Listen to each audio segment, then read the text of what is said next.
Who do you think prepared the Last Supper? Look, bread, it's easy enough.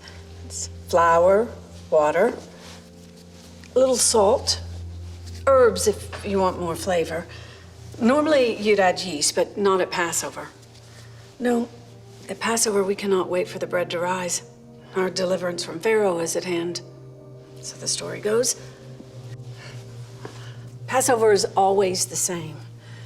We eat the bread, we drink the wine, there's lamb, bitter herbs. We remember our deliverance and our coming deliverance. Next year in Jerusalem, we always say, Messiah will come. It's always the same.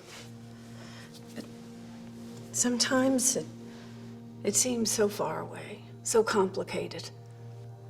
But this year, things were, well,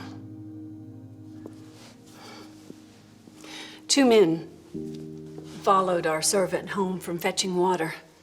They were wanting a place to celebrate Passover with their rabbi, and my husband and I, we had an extra room. So I baked the unleavened bread, and I delivered it when they arrived. The rabbi graciously introduced himself, and a horde of 12 men followed him into our upper room.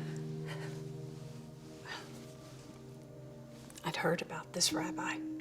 Wild tales of healing blind men, raising the dead, walking on water.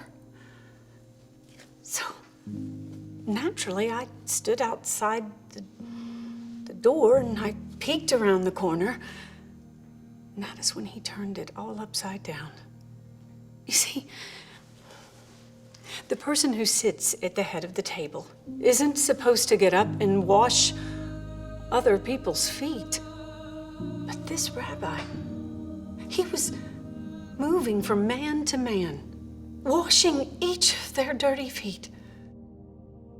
Well, I pulled back before I was seen, but still, I listened. I stayed and listened. His words were sure, kind,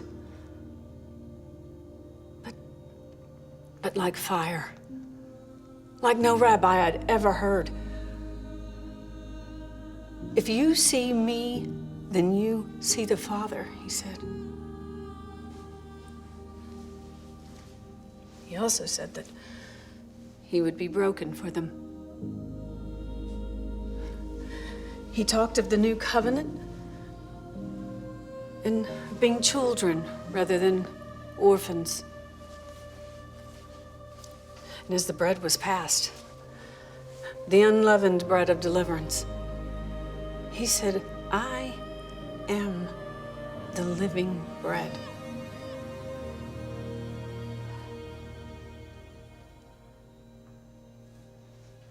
Living bread.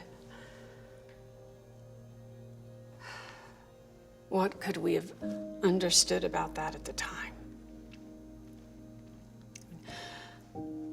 A new covenant was coming, and our deliverance was at our doorstep.